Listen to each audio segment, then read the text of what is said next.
হাদির জানাজায় এই কিয়ামত কিভাবে হয়? এখানে গোপন বাহিনী আছে না, আল্লাহর বাহিনী আছে না, কত কত হাজার হাজার যে আল্লাহর নূরানি ফেরেশতা ওখানে ছিল, যারা দেখার তারা দেখেছে। মানুষ মানুষের গোলামি করবে না, এটা তার আত্মসম্মানের পরিপন্থী, ঠিক নয় কি? স্বাধীনতার প্রথম পয়েন্ট, প্রথম রোকন, প্রথম পিলারে হলো মানব মর্যাদা। মানব ওয়ালাকাদ কাররামনা বনি আদম, সূরা বনী ইসরাঈল ৭২ নম্বর আয়াত, যে আমি বনি আদমকে, আদম সন্তানদেরকে আমার বিশ্বে, মহাবিশ্বে সবচেয়ে বড় সম্মান আমি দিয়েছি। সম্মান আমি দিয়েছি, তাকে তুমি দাস দাসী বানাতে পারো না। বলবীর বলো উন্নতম মশির। আমরা ওসমান হাদির মধ্যে এই দৃশ্য আমরা দেখেছি। তাহলে আমরা ওসমান হাদির জানাজাতেও ইজা জা নাসরুল্লাহর পরবর্তী আয়াতটা দেখলাম। আচ্ছা, আলহামদুলিল্লাহ, আরো দেখার দৃশ্য সামনে আসবে, এখন যেহেতু এখানে সাহায্য এসে গেছে, বিজয় এসে গেছে, আপনারা তো দেখেছেন শিশু, কিশোর, তরুণীরা কিভাবে, ফেরেশতা তো সবাই দেখে নেই, ফেরেশতারা, আকাশের ফেরেশতারা কিভাবে নামছে বাংলাদেশে, এটা তো দৃশ্যটা তো দেখা হয়েছে, যারা দর্শক আছে তারা দেখেছে। তারা তো ফেরেশতা যেখানে নামে সেখানে অসত্যের জন্য করুণ পরিণতি অপেক্ষায় থাকে। ফেরেশতা নামে গেলে আর উপায় নেই, যতদিন না নামছে ততদিন বাঁচার উপায় আছে। বাতিলের, মিথ্যার, কুফরির, মুনাফিকির বাঁচার উপায় থাকে, ওনারা নেমে গেলে আর কোনো উপায় নাই। আমি এই কথাগুলি চোখে দেখেই বলতেছি। কেন বলতেছি? বাংলাদেশের বিরুদ্ধে অনেক হুমকি দামকি আসতেছে। তো আমি একটা থ্রেড দিলাম এটা, যে এখানে অ্যাঞ্জেল ফোর্স, আকাশ বাহিনী অলরেডি নেমে গেছে, একেবারে রব্বুল আলামিনের খাস বাহিনী। আরে ভাই, আপনি দেখেন না, ফেরেশতারা যেখানে নামে সব রূহগুলিকে, আত্মাগুলি, মনগুলি ধরে টান দেয় তারা আল্লাহর হুকুমে। হাদির জানাজায় এই কিয়ামত কিভাবে হয়? এখানে গোপন বাহিনী আছে না, আল্লাহর বাহিনী আছে না, কত কত হাজার হাজার যে আল্লাহর নূরানি ফেরেশতা ওখানে ছিল, যারা দেখার তারা দেখেছে। তো সেই 15 ফিট 16 ফিট লম্বা লম্বা, সে পুরা সাদা জুব্বা ড্রেস পরা নূরানি ফেরেশতারা কিভাবে ছিল সেটা তো ছিল। বাংলাদেশ এইটা সরাসরি রব্বুল আলামিনের সাহায্য প্রাপ্ত, বিজয় প্রাপ্ত একটা দেশ এই যুগে, রানিং সিচুয়েশনে। মনে করবেন না যে আমরা খুব দুর্বল, ভুল করবেন না কেউ। আশপাশের বন্ধুদেরকে বলতেছি, ভুল করে যদি এখানে পা দেন, তারপরে বুঝবেন যে কত ধানে কত চাল, ইনশাআল্লাহ। ঠিক না বে ঠিক? ভুল করেন না। ওয়ারাআইতান নাসা ইয়াদখুলুনা ফি দীনিল্লাহি আফওয়াজা। এখন সামনে যদি নির্বাচন হয়, ইনশাআল্লাহ তৃতীয় সিনারিও আপনারা দেখবেন, যে পরবর্তী ইজা জা নাসরুল্লাহ ওয়াল ফাতহের পরবর্তী সিনারিও অপেক্ষায় আছে ইনশাআল্লাহ। ফেব্রুয়ারিতে দেখবেন ইনশাআল্লাহ। কোন ফকিন্নির ভূত এটা ঠেকাইতে পারবে না হয়তো ফকিন্নির ভূত পেলে হয়তো কেউ কেউ রাগ। আর আমি নিজেও তো ফকিন্নির ভূত। আমরা সবাই কার ফকির? আল্লাহর ফকির। আমি ফকির, বাবাও ফকির, মাও তো কি ফকির। নিতে ফকিন্নির ভূত, এটা তো হলো সম্মাননা। এটা কি? আকরামা মা তাকুনু আলাইহি আফকারা মা তাকুনু ইলাইহি। শাহনশাহ রব্বুল আলামিন, অভাবহীন, বেনিয়াজ। তুমি তার সামনে যত ফকির হবা, ফকিরি করবা, যত বড় কাঙ্গাল, ভিখারি, ভিক্ষুক হইবা, তত বড় অনারেবল, তত বড় সম্মানিত হইবা তুমি। ফকিরিটা সব জায়গায় নিন্দনীয়, খারাপ। ইল্লা ফি মাওদিন ওয়াহিদ, এক জায়গায় এটা সর্বোচ্চ সম্মাননা। সেটা কোন জায়গাটা? রব্বুল আলামিনের জায়গা। ঠিক না কথা? হ্যাঁ, আমাদের নবীজিকে আল্লাহর পক্ষ থেকে ফেরেশতার মাধ্যমে প্রস্তাব পাঠানো হয়েছিল, ইয়া মুহাম্মদ আমালিকান রাসূলান আনা আবদান রাসূলা, আপনি কি বাদশা রাসূল হবেন না আপনি একজন আল্লাহর দাস রাসূল হবেন? জিবরাইল বসা, জিবরাইল আমিন আলাইহিস সালাম বসা, নবীজি জিবরাইলের দিকে তাকাইলেন যে আল্লাহর খাস ফেরেশতা আসছে, আমি কি বাদশা রাসূল হব? তাহলে সেই সুলাইমানি শান শওকত, সেই রকম একবারে আকাশে উড়া সিংহাসন সবকিছু ব্যবস্থা হয়ে যাবে, আপনি কি বাদশা রাসূল হবেন? কিং মেসেঞ্জার সেরকম হবেন নাকি আপনি আল্লাহর একজন দাস রাসূল হবেন? তো জিবরাইলের দিকে তাকাবার পরে জিবরাইল আলাইহিস সালাম নবীজিকে ইশারা দিলেন, আপনি ছোট হয়ে যান আল্লাহর সামনে, আপনি আল্লাহর সামনে একেবারে নিজেরে দাস বানাই দেন, দাস বানান, এটাই রাজত্ব। আল্লাহু আকবার। তখন নবীজি বললেন, ওই ফেরেশতারা যিনি আসছেন আকাশ থেকে এখন মাত্র, ওনারাই বললেন, বাল আবদান রাসূলা, আমি আল্লাহর দাস রাসূল হব। আল্লাহু আকবার। ওই যে উনি নিজেকে বিনয়ী করে, ছোট করে আল্লাহর কিবরিয়া, তার জালালের সামনে, তার কুদরতের সামনে নিজেকে বিলীন করে দিলেন, আল্লাহ ওনারে দোজাহানের বাদশা বানাই দিলেন। তো এইটা বলা আবদান রাসূলা। ওই দিন থেকে নবীজি কানা ইয়াকুনু আলাল আরদি ওয়া ইয়াজলিসু আলাল আরদি ওয়া ইয়াসজুদু আলাল আরদ। সেদিন থেকে, ওই ঘটনার দিন থেকে নবীজি মাটিতে বসে খেতেন, মাটিতে সেজদা দিতেন এবং কি করতেন? মাটির উপরে বসতেন সরাসরি। মাটির মানুষ মাটির উপরে বসতেন। ও ভাইয়েরা, তো এখন যেটা ইনশাআল্লাহ বাংলাদেশে এটা ন্যারেটিভ তৈরি করব, ন্যারেটিভ বয়ান তৈরি করব, কি দিয়া? কোরআন দিয়ে। কি দিয়া? কোরআন দিয়ে।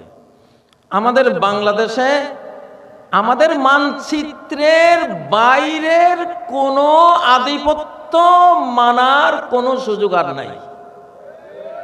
এই মানচিত্রের বাইরের কোনো আধিপত্য মানার কোনো সুযোগ নাই। জ্বালিয়ে পুড়িয়ে ছাই ভস্ম করে দেওয়া হয়েছে, এটার অস্তিত্বই আর নাই। অতএব এই মানচিত্রকে যিনি ভালোবাসবেন, তিনি এই মানচিত্রের আল্লাহর বান্দা বান্দিরা কি চায়, বাস আমরা কি চাই, এটা নিয়েই তিনি চিন্তাটা করতে হবে। রাজি আছেন? কারা কারা রাজি আছেন? আমরা স্বাধীন, আমরা সম্মান চাই, মর্যাদা চাই, আমরা কারো দাসী হতে চাই না। আমাদের সাথে বাইরের কোনো কারো স্বামী স্ত্রীর কোনো সম্পর্ক আমরা দেখতে চাই না, ঠিক নয় কি? وَرَأَيْتَ النَّاسَ يَدْخُلُونَ فِي دِينِ اللَّهِ أَفْوَاجًا। এই যে বাংলাদেশে যে সাহায্যটা আর বিজয়টা আসলো, আপনারা এতক্ষণ যেটা আমার থেকে শুনলেন, এইটুকুর ফলাফল সামারি সারাংশ কি? যে বাংলাদেশে আগামী সিনারিওগুলো সূরা নাসরের প্রথম আয়াত, এটার পরবর্তী দ্বিতীয় আয়াতের সিনারিটা খালি দলে দলে দলে মানুষ ইসলামে আসবে। কেমন? এনসিপির আমাদের বন্ধুরা ফলাফাইনগুলি ইসলামী দলের সাথে গেছেনি, দেখছেন নি? কে কে দেখছেন? আরে একটু হাত নামাইতে কষ্ট লাগে মিয়াতে। যুদ্ধ না আপনারা আল্লাহর জন্য, এই বাংলাদেশের জন্য স্বাধীনতা যুদ্ধ করবেন না। আমার এখন একটা সংস্থা আমার আছে ব্যক্তিগত, এটার জন্য কোনো নিয়ম কানুন নাই। এটার নাম হলো সাবাস। সংস্থার নাম কি? সাবাস। সা মানে স্বাধীন, বা মানে বাংলাদেশ, দন্তস মানে সংঘ, স্বাধীন বাংলাদেশ সংঘ, সংক্ষেপে হলো সাবাস। আমরা হলাম সাবাস যোদ্ধা। এইবারে স্বাধীনতার যারা যুদ্ধ করবে তাদের নাম সাবাস যোদ্ধা, দুঃসাহসী যোদ্ধা, ঠিক নয় কি? লাইক উসমান হাদি, ঠিক না? লাইক আবু সাইদ। ইনশাআল্লাহ আমরা আপনি কইবেন আমি জঙ্গি, আমি মৌলবাদী না, তো আমি তো ধর্ম নিয়ে রাজনীতি করি না, আমি স্বাধীনতার রাজনীতি করি না।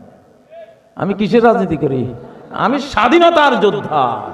ধর্ম যার যার ধর্ম তার সাথে থাকবে। আমি মুসলিম হলে আমি 100% ইসলাম আমি মানবই, ঠিক না? আপনি হিন্দু হলে আপনি 100% হিন্দুত্ব, আপনি হিন্দু ধর্ম মানেন। খ্রিস্টান হলে 100% আপনি খ্রিস্টান ধর্ম মানেন। এটা যার যার কাছে আছে। বাট রাজনীতিটা হলো দুনিয়ার জিনিস। এটা আমার স্বাধীনতা চাই। আমি কি চাই? আমার স্বাধীনতা চাই। সাহাবীরা কোনো এলাকায় গেলে তিনটা কথা যে বলতেন, তিন কথার প্রথম কথাই ছিল স্বাধীনতা। তোমরা কেন আসছো এই দেশে? যুদ্ধ করতে কেন আসলে? বলে জিনা লিনুখরিজাল ইবাদ ইলা মিন ইবাদাতিল ইবাদ ইলা ইবাদাতি রাব্বিল ইবাদ। আমাদের ফার্স্ট মিশন, সর্বোচ্চ সর্বশ্রেষ্ঠ মিশন হলো আমরা তোমাদের এলাকায় এসেছি, মানুষের গোলামি করতেছে এই রাষ্ট্রে। তোমরা একে অপরকে দাসী বানাই রাখছো, আমরা এদেরকে উদ্ধার করতে আসি। এরা শুধু এক আল্লাহর গোলাম, আর কারো গোলামি তারা করতে পারে না, হবে না। এটা মানব মর্যাদার পরিপন্থী। তাহলে প্রথম কথাটাই কিসের? স্বাধীনতার। কিসের? স্বাধীনতার। বাংলাদেশে এই পয়েন্টে আমি আরো কিছু কথা বিভিন্ন মাহফিলে বলবো, এখানে বেশি বলবো না, কারণ সময় অল্প নিছি। তো অরাইতান নাস, আপনারা কেউ মনে করবেন না যে 2024-এর 5ই আগস্ট শুধু বাংলাদেশের একটা সরকার পরিবর্তন হয়েছে, গোটা বিশ্ব পরিবর্তন হয়েছে। গোটা বিশ্ব পরিবর্তন হয়েছে। আপনারা দেখতে থাকবেন ইনশাআল্লাহ। কোন মুসলিম দেশে এই যে এখন ভোটার হয়েছে প্রায় 40-45% সব তরুণ, আমাদের যুবক। কোন মুসলিম দেশে এত তরুণ নাই। আর যেই কোনো পুরানো বিল্ডিং ভাঙতে হলে বুড়া লাগে না, তরুণ লাগে। তরুণ যুবকদের লাগে। তা আল্লাহ তাআলা এই দেশে সেই যুবক শক্তি রেখেছেন, আলহামদুলিল্লাহ। এই জন্য আল্লাহর মনোনয়ন পড়ছে বাংলাদেশের উপরে যে আমি আমার বান্দাদেরকে মুক্তি দেব, স্বাধীনতা দেব। তারা যাকে মনে চায় স্বাধীনভাবে ইবাদত করবে, ঠিক নয় কি? কোনো প্রেসার কেউ দিতে পারবে না। তো ইসলাম মানে তো স্বাধীনতা, স্বাধীনতা মানে ইসলাম। এখন 2024-এর 5ই আগস্ট গোটা বিশ্ব পরিবর্তনের বিসমিল্লাহ হয়েছে, স্টার্ট হয়েছে, সূচনা হয়েছে ইনশাআল্লাহ। নারায়ে তাকবীর, নারায়ে তাকবীর। সেটা কি দেখতে চান? ওরাইতান নাস ইয়াদখুলুন। আপনি সিরিয়ায় কি ছিল? বাংলাদেশ 24-এর 5ই আগস্টের পরে সিরিয়া মুক্ত হয়েছে। সিরিয়ার জনগোষ্ঠী দলে দলে জোলানির নেতৃত্বে তারা একটা মুসলিম ইসলামিক ভাবধারায় উজ্জীবিত দলের সাথে অ্যাড হয়ে গেছে। হয়েছে কিনা? এইটা এই বাংলাদেশে বিজয়ের পরে আসছে, আগে আসে নাই। আগে আসে নাই, বিজয়ের পরে আসছে। তো সিরিয়া হলো, সিরিয়া, ফিলিস্তিন, গাজা হলো সারা ওয়ার্ল্ড শাসনের রাজধানী। আগামী ইমাম মাহদির রাজধানী হবে এই গাজায়, এই ফিলিস্তিনে। হযরত ঈসা আলাইহিস সালামের রাজধানী হবে এই গাজা, ফিলিস্তিনে। এবং দাজ্জালও রাজধানী বানাবার চেষ্টা করবে ওই গাজা, ফিলিস্তিনে। এই জন্য ফিলিস্তিনে, গাজায়, সিরিয়া, সারা পৃথিবীর দাজ্জাল বাহিনী আর আল্লাহর ফেরেশতা মুমিন বাহিনী সব ওইখানে। এখন বাংলাদেশের বিজয়ের পরে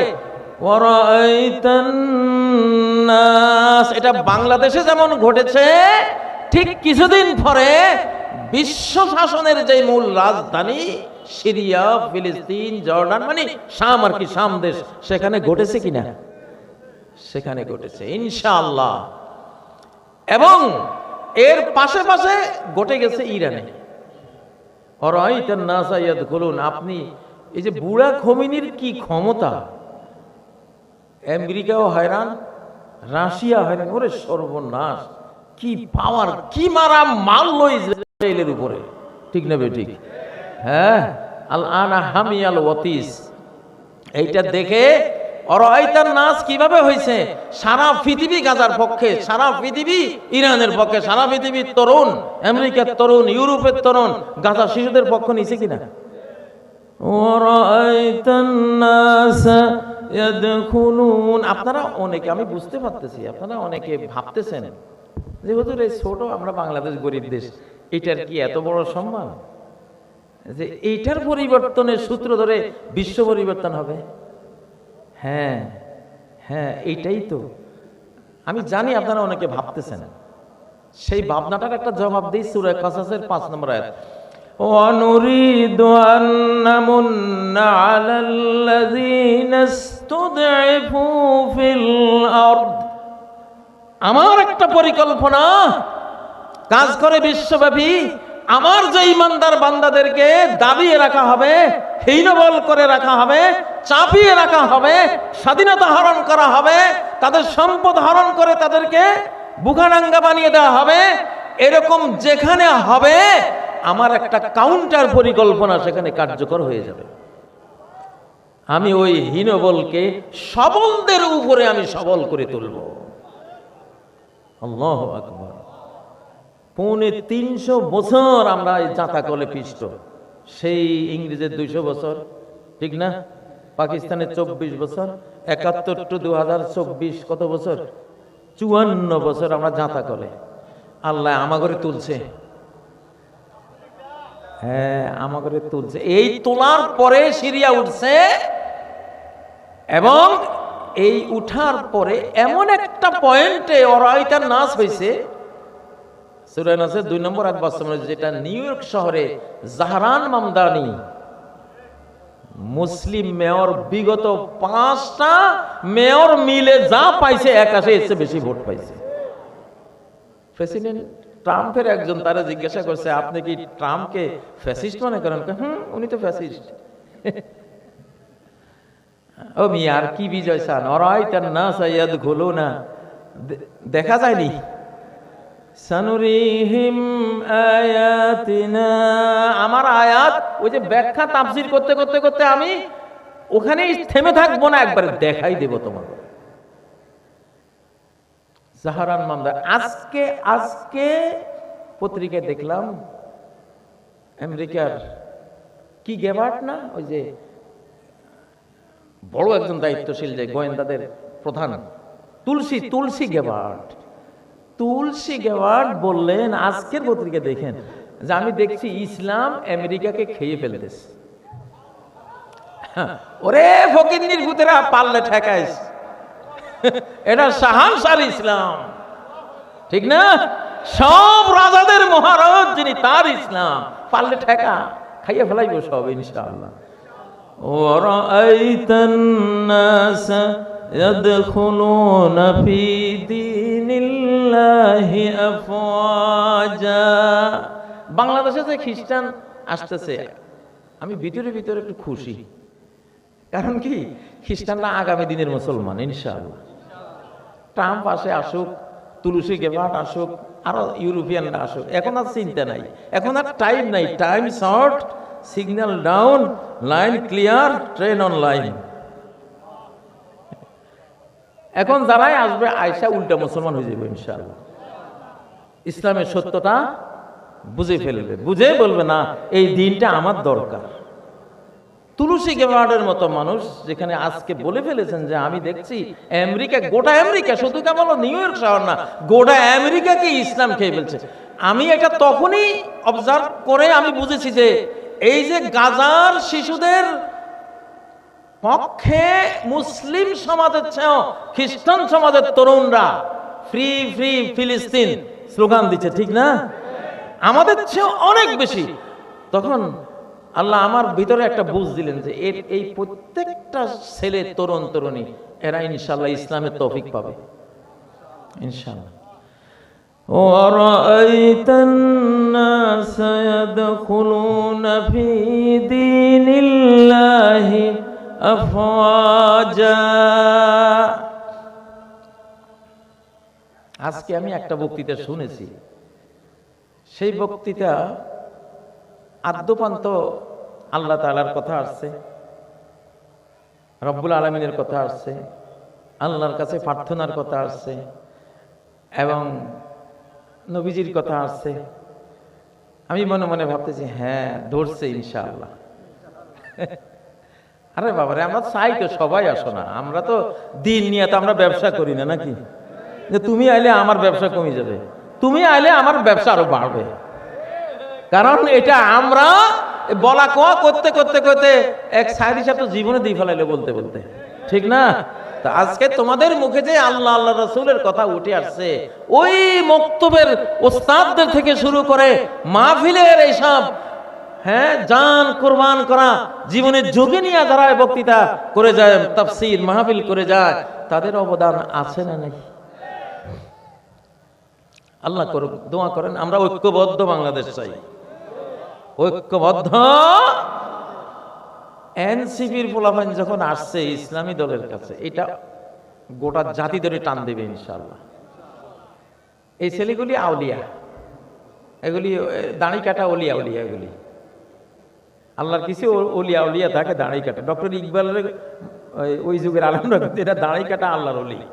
দাড়ি হয়তো রাখতে পারে নাই, যা হোক রাখলে ভালো হইতো, কিন্তু সে দাড়ি কাটারাই যেহেতু গোটা বিশ্ব চালাচ্ছে, ওদের লগে একটু ম্যাচিং করার জন্য সে দাড়িটা কাটছে। দাড়ি দেখলে ওরা ওই যুগে, আপনারা জানেন না, ওই সময় দাড়ি মানে রিজেক্ট। দাড়িওয়ালার কাছে মহিলারা বিয়ে বসতে চাইতো না, এক যুগ এরকম গেছে না গেছে? আলহামদুলিল্লাহ, আমি যাদের কথা বলছি ওরা এখন দাড়ি রাখা শুরু করেছে আলহামদুলিল্লাহ। এক সময় দাড়ি কাটা ফ্যাশন ছিল, এখন দাড়ি রাখা ফ্যাশন, দাড়ি রাখা ফ্যাশন। ওরাইতান নাস, সর্বক্ষেত্রে দেখবেন, দাড়ির ক্ষেত্রেও দেখবেন ইনশাআল্লাহ। ওরাইতান নাস ইয়াদখুলুন, বোরকার ক্ষেত্রে দেখবেন ইনশাআল্লাহ। 5ই আগস্টের 15 দিন আগে আমার ছোট ভাই ইউসুফ, তার এক ব্রিগেডিয়ার, তাদের লোক আর কি ডেকে বলছে যে তুমি আর তোমার ভাই কাজী জানে বাংলাদেশ শব্দের নামটাও না নেয়, মেরে ফেলবো। আর সে বিদেশ যাবে, বাংলাদেশে কোনোদিন আসবে না, আসলে বিমানবন্দর থেকে গুম করে ফেলবো। আর এই আন্দোলন দমনের পরে একটা বোরকা বাংলাদেশের কোনো পথেঘাটে আমরা রাখবো না, এই কথা বলছিল। আল্লাহ কয় রাখ, তুই থাকবি না, আমার বোরকা টিকে থাকবে। এখন সব বিশ্ববিদ্যালয় বোরকাওয়ালিগো জয়, ঠিক না বেঠিক? বোরকা এখন সারা বাংলাদেশ নয়, সারা বিশ্ব ছেয়ে যাবে ইনশাআল্লাহ। ওরাইতান নাস বোরকার ক্ষেত্রে ঘটবে, ওরাইতান নাস ভোটের ক্ষেত্রে ঘটবে, ওরাইতান নাস একেবারে হারামের ক্ষেত্রে হালালের ক্ষেত্রে ঢুকবে, মানুষ হারাম বর্জন শুরু করে দেবে ইনশাআল্লাহ, ঠিক নয় কি? ইসলামিক কৃষ্টি, কালচার, স্পিরিচুয়াল, আধ্যাত্মিকতা, এটা আধ্যাত্মিকতায় ঢুকবে ইনশাআল্লাহ। মানুষ মনোগতভাবে আল্লাহর দ্বীন, আল্লাহর কোরআনের প্রতি এমন আসক্ত হবে ইনশাআল্লাহ, এটা অলৌকিক মিরাকল ঘটনা ঘটবে। আমার কিছু ইংলিশ মিডিয়াম স্কুল আছে, ওখানে piece international school, average international school বা মার্সিফুল ইন্টারন্যাশনাল স্কুল, মাদ্রাসা, এগুলিতে যখন প্যারেন্টসরা, মা বাবারা আসে বাচ্চা নিয়ে, একটাই কথা, আমার এই ছেলেটারে আমি হাফেজ বানাবো। কি বানাবো? হাফেজ বানাবো। তো ওরাইতান নাস, এটা হিফজুল কোরআনের ক্ষেত্রে ঢুকবে কিনা? ইনশাআল্লাহ। ও ভাইয়েরা, বিইজ্জে আজিজিন ওয়া যুল্লে জালিল, কোরআন, আল্লাহর দ্বীন প্রত্যেকের ঘরে ঘরে ঢুকবে। যে দ্বীনকে স্বাগত জানাবে, তাকে সম্মানিত করে দ্বীন তার ঘরে ঢুকবে, আল্লাহর কালেমা বাণী তার ঘরে ঢুকবে। আর যে কোরআনকে, দ্বীনকে ডিনাই করবে, তার দরজা ভেঙ্গে তাকে পরাজিত করে দ্বীন তার ঘরে ঢুকবে ইনশাআল্লাহ। দ্বীন হাসিনার ঘরে ঢুকছে কিনা? কিন্তু দুয়ার ভাঙ্গা ঢুকছে আর কি। দুয়ার ভাঙ্গা ঢুকি কয় ভাগো, 45 মিনিট টাইম। এটা ভাই ইসলামে করেছে এই কাম। এই যে 45 মিনিটের টাইম লাইন, এটা কে দিছে? এটা আল্লাহ দিছে, আল্লাহ দ্বীনে দিছে, কোরআনে দিছে, যে তোমার আর সময় নেই, তোমার আর সময় নেই। তো ইনশাআল্লাহ তুলসী গেবার যে বললেন যে আমেরিকাকে ইসলামে খেয়ে ফেলছে, এটা কি 24-এর 5ই আগস্টের আগে কোনোদিন শুনেছেন? শুনেন নাই। বাংলাদেশের এই ঘটনার পরে তো শুনতেছেন ইনশাআল্লাহ। আগে আগে দেখিয়ে হোতা হয় ক্যা, সামনে সামনে দেখতে থাকেন কি হয় ইনশাআল্লাহ। তো এক দুইটা আয়াত আপনাদেরকে দেখাবার চেষ্টা করছি, যেহেতু দেখানোর যুগ এইটা। এই চ্যাপ্টারে এই ফিল্ডে, দেখাবার ফিল্ডেও কারো না কারো কাজ করতে হবে ইনশাআল্লাহ। তো আল্লাহ তাআলা আমাদেরকে কোরআনের জন্য কবুল করুন, কোরআনের বিজয়ী দৃশ্যগুলি দেখার আমাদেরকে আল্লাহ তাআলা সুযোগ করে দেন, হায়াতে তাইয়্যিবা নসিব করুন। আল্লাহ তাআলা আধিপত্যবাদ মুক্ত, স্বাধীন, সার্বভৌম, জাস্টিস পূর্ণ, উন্নয়ন ভরা এবং পারলৌকিক অনুভূতি সম্পন্ন একটি বাংলাদেশ আমাদেরকে দান করুন, আমিন। সুবহানাকাল্লাহুম্মা ওয়া বিহামদিক, আশহাদু আল্লা ইলাহা ইল্লা আনতা, আস্তাগফিরুকা ওয়া আতুবু ইলাইক। আসসালামু আলাইকুম ওয়া রাহমাতুল্লাহি ওয়া বারাকাতুহু।